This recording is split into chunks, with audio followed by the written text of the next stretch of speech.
할렐루야, 사랑하는 성도 여러분, 오늘도 말씀과 더불어 하루의 승리를 맛보는 귀한 하루 되시길 바랍니다. 지난 한 주 무더위 가운데 모두 고생 많으셨습니다.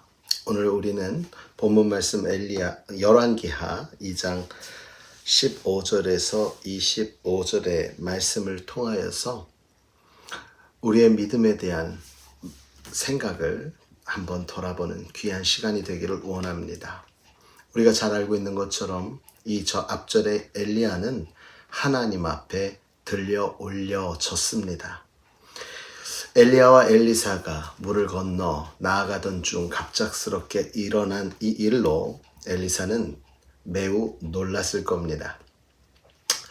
그러나 이 엘리사는 다시금 이제 엘리야의 몸에서 떨어져 나온 옷을 가지고 이제 돌아오면서 그 앞에 놓여있던 그 강을 건너기에 앞서 엘리야가 엘리사에게 보여주었던 옷을 말아 치니 물이 갈라졌던 것 같이 엘리사도 동일하게 엘리야의 몸에서 떨어졌던 옷을 갖고 쳐서 갈라지게 하고 넘어갑니다. 그때에 이제 맞은편에 있던 여리고에 있는 선지자의 제자들이 그를 보며 이야기합니다. 엘리야의 성령이 하시는 역사가 엘리사의 머리에 머물렀구나 하면서 엘리야에게 보냈던 존경과 경외의 마음을 이 엘리사에게 엎드려 절하며 이야기합니다. 사랑하는 성도 여러분, 오늘 우리는 한 가지를 생각해 보시길 원합니다. 엘리야가 했던 그대로 엘리사가 행하니 엘리야에게 했던 성령의 역사를 엘리사도 이룰 수 있구나라고 생각하며 그 앞에 엎드렸습니다. 한 개인, 우리가 그 능력을 행하는 한 사람을 바라볼 것이 아니라 우리의 믿음 생활에서는 그 한 사람을 통해 이루시는 하나님을 보아야 합니다.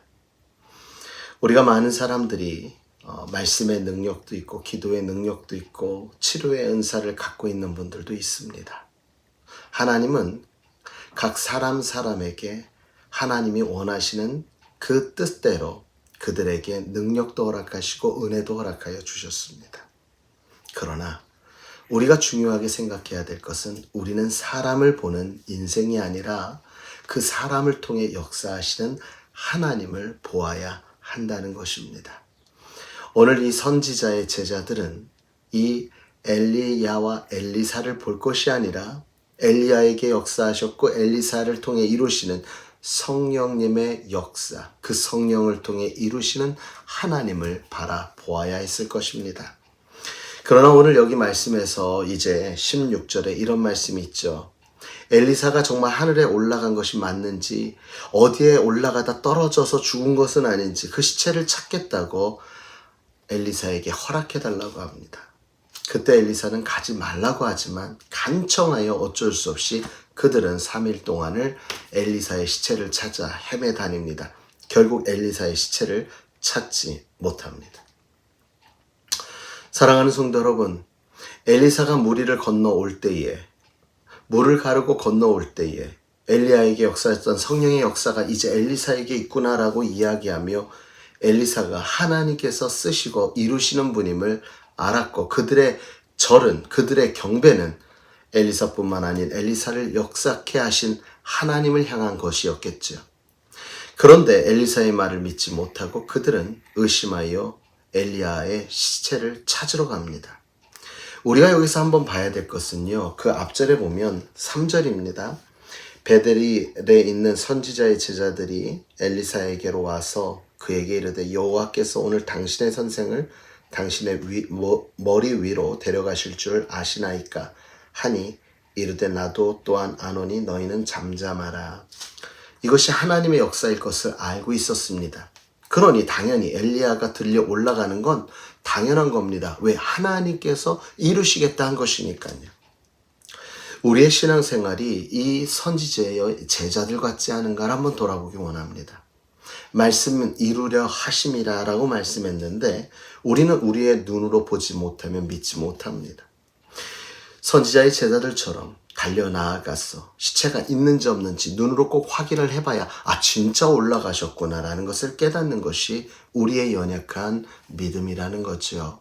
사랑하는 성도 여러분, 주님은 말씀하셨죠. 내가 본고로 믿느냐? 보지 않고 믿는 믿음이 크도다라고 말씀하셨습니다. 말씀이 우리에게 약속한 바 그 말씀이 내게 이루어질지어다. 오늘 엘리사가 엘리야에게 이야기하죠. 이렇게 이야기합니다.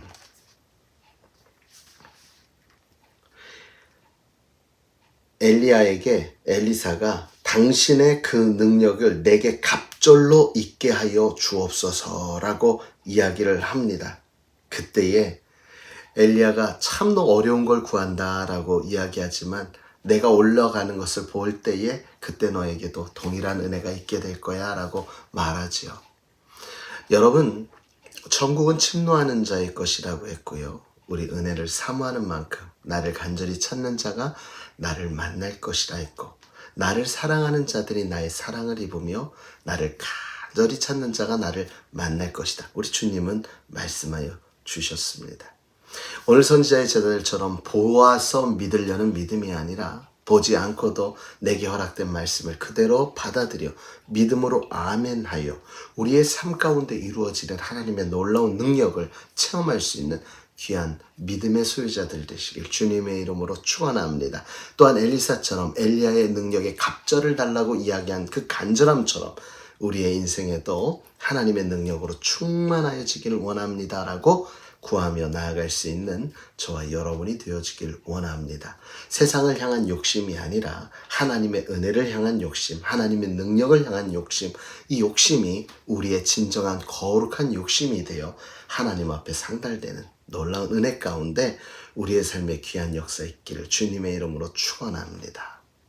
후반절의 말씀에 보니까 엘리사가 이제 내려가는데 이제 그곳을 지나던 아이들이 엘리사를 어떻게 합니까? 이전에는요, 마라의 쓴물을 달게 바꿨던 모세처럼 오늘 이곳에 물이 좋지 않아 물의 근원이 나빠서 토산물을 일으키지 못하는 소상 야채나 이런 것들을 키워나가지 못하게 하는 것을 보고 엘리사가 소금을 가져다가 물의 근원에 뿌리니까 이 소금이 물에 들어가 이 물이 회복되어서 많은 이제 가축들이나 그 다음에 채소들을 자라게 한 것. 회복이죠. 이 마라의 쓴물을 달게 만든 모세의 역사와도 같겠지요. 이러한 역사를 이루었습니다. 어떻게 할 때요? 하나님 앞에 문제를 내어 맡겼을 때 해결했습니다. 반면에 뒤에 보니까 아이들이 엘리사의 머리가 없는 것을 보고 저주합니다. 놀립니다. 그때에 엘리사가 그들을 저주하니 42명의 아이가 죽음을 당했다라고 되어 있습니다.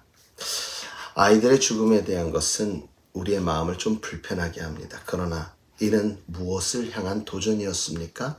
하나님을 향한 도전이었습니다. 하나님을 선대하는 자는 하나님이 복 주시고요. 하나님을 선대하지 않는 자들은 하나님 앞에 받는 죄의 값이 있다라는 사실이지요.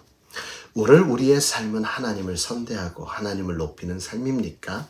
아니면 나의 삶이 하나님을 무시하고 하나님을 외면하는 삶입니까? 이 무시하고 외면함이 어찌 보면 하나님을 저주하는 삶이 될 수도 있다는 사실을 기억하면서 사랑하는 성도 여러분, 오늘 이 시간 진정 여호와를 경외하는 것이 우리의 지혜의 근본이요 그를 아는 것이 명철이라 했던 말씀처럼 오늘 여호와 하나님을 온전히 의지하고 나아가 정말 그 지역의 물이 회복되어진 것처럼 우리의 심령 가운데 영혼의 샘물이 날마다 소생되어져 하나님 앞에 놀라운 은혜와 역사를 경험할 수 있는 귀한 삶이 되기를 주님의 이름으로 축원합니다.